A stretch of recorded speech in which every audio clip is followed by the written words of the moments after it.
दत्तगुरु मित्रांनो, श्री आनंद भारती स्वामी महाराज, परम आदरणीय सत्पुरुष ब्रह्मीभूत श्री आनंद भारती महाराज यांच्याविषयी. त्यांचा जन्म शके 1753 मध्ये ठाणे येथील चेंदणी कोळीवाड्यात दिवर समाजातील नाखवा घराण्यात झाला. त्यांचे पूर्वज फत्तेमारी व मासेमारीचा व्यवसाय करीत असत. बहुतेक करून या सर्वांचे जीवन दर्यावरच्या सफरी आणि मासेमारी ह्यावरच अवलंबून असे. श्री महाराजांच्या वडिलांचे नाव गुलाम नाखवा होते. ते दूरवरच्या सफरी व मासेमारीचा धंदा करीत असत. त्यांच्या घरची स्थिती गरिबीची होती. महाराजांचे मूळचे नाव पांडू होते. आपल्या मुलाने शिक्षण घेऊन सुशिक्षित होण्यापेक्षा आपल्या धंद्यात लक्ष घालावे असे त्यांच्या वडिलांना वाटत असे. त्यामुळे शिक्षण घेण्याच्या वयात पांडुबुवांवर उद्योगधंदा करण्याची जबाबदारी पडली. महाराजांनी धंद्यात लक्ष घालण्यास सुरुवात केली असली तरीही बालपणापासून त्यांचे सर्व लक्ष ईश्वराच्या उपासनेत गुंतले होते. परमेश्वराच्या नामसंकीर्तनात कीर्तनात दिवसाचा बराचसा वेळ निघून जात असे. मासेमारीच्या धंद्याकरता ते रोज होडीत किंवा पाडवात बसून दर्यावर जात येत असे. असे असले तरीही प्रातःकाळी समुद्रस्नान, प्रातस्मरण, नेहमीची भजने व प्रार्थना केल्याशिवाय दिवसाचे कोणतेही नवीन काम ते सुरू करत नसत.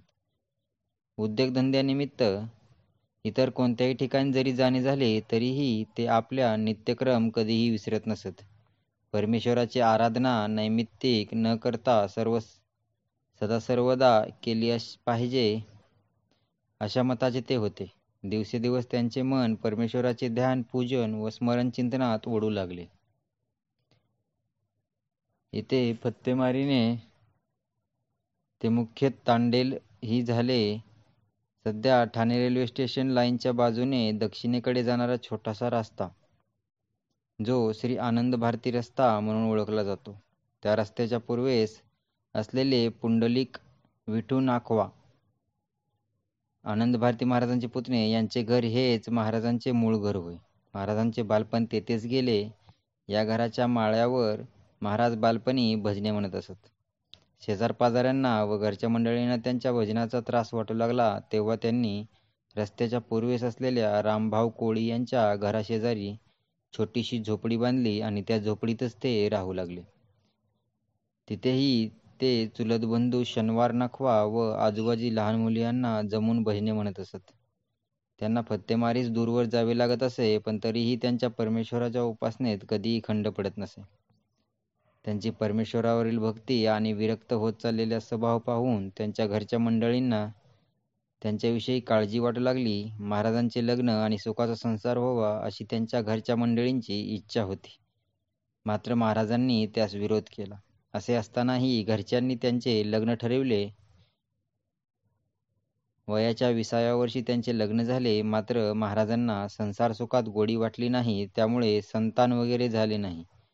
याच सुमारास म्हणजे इसवी सन 1851 मध्ये दुर्दैवाने त्यांच्या आईचे निधन झाले. आपल्या वडिलांना या गोष्टीचे दुःख होऊ नये म्हणून त्यांनी आग्रह करून व पुढाकार घेऊन वडिलांचे दुसरे लग्न करून दिले आणि त्यानंतर आपली सावत्र आई, वडील व आपल्या पत्नीसह त्यांनी संसारात काही काळ व्यतीत केला.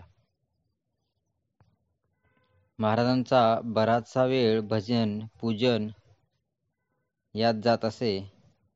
त्यांची चित्तवृत्ती हळूहळू विरक्त बनत चालली होती. अशातच ठाणे येथील श्री मारुती मंदिरात त्यांना श्री स्वामी समर्थ महाराजांचे प्रत्यक्ष दर्शन घडले.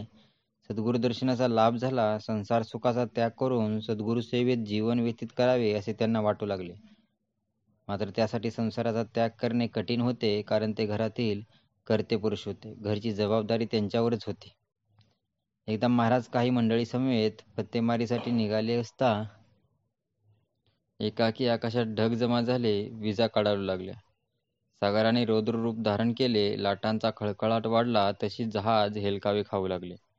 जहाजावरील लोक समोर दिसणाऱ्या मृत्यूच्या भीतीने अर्धमेले झाले असले तरी महाराज मात्र शांत चित्ताने श्री हरिविजय ग्रंथ वाचनात मग्न झाले होते. लोकांनी त्यांना वादळाची कल्पना दिली. मुख्य तांडेल या नात्याने जहाजावरील सर्वांचे संरक्षण करण्याची जबाबदारी महाराजांचीच होती. दुर्दैवाने वादळात जर का जहाज बुडाले तर आपल्या सोबतच्या कितीतरी लोकांचे संसार उद्ध्वस्त होतील हे महाराजास कळून चुकले. तेव्हा महाराजांनी श्री हरिविजय ग्रंथ समोर ठेवून त्यांच्या सद्गुरुचरणी प्रार्थना केली. अक्कलकोट निवासी श्री स्वामी समर्थ महाराज, हे वादळ शांत करा. आमचे जहाज सुखरूपपणे परत किनाऱ्यावर लागले तर मी सर्वसंग परित्याग करून माझे आयुष्य तुमच्या सेवेत आणि परमेश्वर उपासनेत घालवीन. महाराज प्रार्थना करताच तोच दैवी चमत्कार व्हावा. त्यानुसार वादळ शांत झाले. जहाजावरील सर्वांनीच अक्कलकोटच्या स्वामी महाराजांचा आणि पांडुबुवाचा जय जयकार केला. महाराजांच्या पुण्याईने आणि श्री स्वामी समर्थ महाराजांच्या कृपेने बुडणारी फत्तेमारी वाचली. त्याचवेळी अक्कलकोटासही मोठा चमत्कार घडून आला. सद्गुरू स्वामी समर्थ महाराज शिष्यगणासमेत बसले असता एकाकी ओरडले, अरे तो पहा, समुद्रात पांडू बुडाला. आणि स्वामी महाराजांनी हवेतच हात मारले आणि पांडूला वाचवल्यासारखे केले. त्यावेळी त्यांच्या हातून जे पाणी सांडले ते समुद्राच्या पाण्यासमान खारट होते. त्या वादळानंतर जहाजाची फत्तेमारी व्यवस्थितपणे पार पडली असली तरीही महाराज मात्र घरी न जाता थेट अक्कलकोट येथे सद्गुरू श्री स्वामी समर्थ महाराजांच्या दर्शनास निघून आले. अक्कलकोट येथे पांडुबुवा येताच स्वामी समर्थ महाराज भावसमाधीतून जागे झाले आणि उठून उभे राहिले. पांडुबुवांनी धावत येऊन भक्तिभावपूर्वक स्वामींच्या चरणास कडकडून मिठी मारली व ते म्हणाले, सद्गुरू महाराज, मला संसार नको, आता आपली सेवा हा माझा संसार, मला आशीर्वाद द्या. श्री स्वामी समर्थ महाराजांनी त्यास प्रेमपूर्वक आशीर्वाद दिला आणि उठवून आपल्या हृदयाशी कवटाळले. सारे शिष्य विस्मयाने पाहत होते. तेवढ्यात स्वामी म्हणाले, अरे कोळ्याच्या पोरा, साध्या सागराला घाबरतोस? तुला तर या दुनियेचा सागर तरून जायचा आहे. त्यानंतर महाराज 2-3 वेळास अक्कलकोटी श्री स्वामी समर्थ महाराजांच्या दर्शनास गेले. अखेर एकदा वडील व सावत्र मातेसह पांडुबुवा अक्कलकोटास गेले असता आपल्यासोबत घेतलेली भगवी वस्त्रे त्यांनी मठात जाऊन श्री स्वामींच्या नकळत त्यांच्या बिछाण्याखाली ठेवली. श्री स्वामी समर्थ महाराज काही वेळानंतर आपल्या बिछाण्यावर बसले. महाराज त्यांच्यापुढे येऊन हात जोडून उभे राहिले.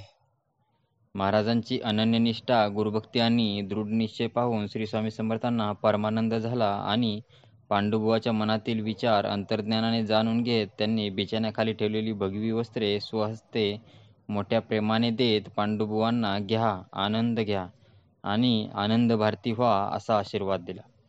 पांडुबुवांनी श्री स्वामी समर्थांचे चरण धरले व श्री स्वामींनी त्यांच्या मस्तकावर वरदहस्त ठेवून त्यांना अनुग्रह दिला. भगवी वस्त्रे परिधान करून आनंद भारती महाराज ब्रह्मानंदाने श्री स्वामी महिमेची भजने गात नाचू लागले. श्री स्वामी समर्थ महाराजांसारख्या सद्गुरूंचा अनुग्रह आणि आशीर्वाद लाभले हे महद्भाग्यच होय. त्यामुळे आनंद भारतींना श्री स्वामी महाराजांना सोडून जावे असे वाटेना. सद्गुरूंच्या सेवेत, त्यांच्या सदुपदेश श्रवण चिंतन करण्यात आणि भजन पूजनात त्यांचा वेळ सार्थकी लागला. सद्गुरूंच्या प्रभावाने आणि आत्मबलाने आनंद भारती उन्मनी अवस्थेला पोहोचले. अशातच 11 वर्षे उलटली. अखेर श्री स्वामी समर्थांची जाण्याची आज्ञा होताच ते अक्कलकोटाहून मुंबईस आले आणि कांदेवाडी येथील स्वामी सुतांच्या मठात येऊन राहिले. येथे आल्यानंतर दर गुरुवारी श्री स्वामींच्या आज्ञेनुसार ते भिक्षा मागून राहत असत.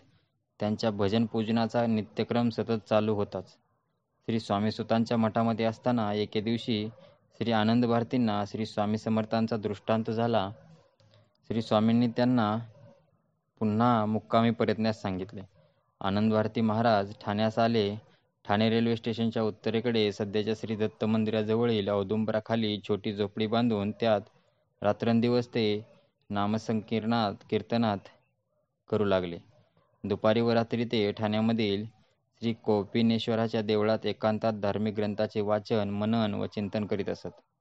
महाराज औदुंबराखाली ज्या पर्णकोटीमध्ये राहत तिथे त्यांच्यासोबत काशी नामक गाय, कल्याणी नामक कुत्री व एक मधुरभाषी पोपटही मुक्कामास होता. या तिघांवरही आनंद भारतींचे जीवाबाड प्रेम होते. त्यांना स्वतःच्या हाताने जेवू घातल्याशिवाय महाराज स्वतःसाठीच्या अन्नाला स्पर्श करीत नसत. आनंद भारती महाराज भक्तमंडळी समेत भगवे निशाण घेऊन भजने म्हणत रस्त्याने भिक्षा मागत जात असत. ते कोणाच्याही दारात उभे राहत नसत. कोणी भिक्षा वाढलीच तर मोठ्या प्रेमाने घेत आणि त्यास आशीर्वाद देत. महाराजांना थोडीशी भिक्षा मिळाली की ते खुश होसत, मात्र कोणी अधिक भिक्षा घातली तर ते नाखुश होत.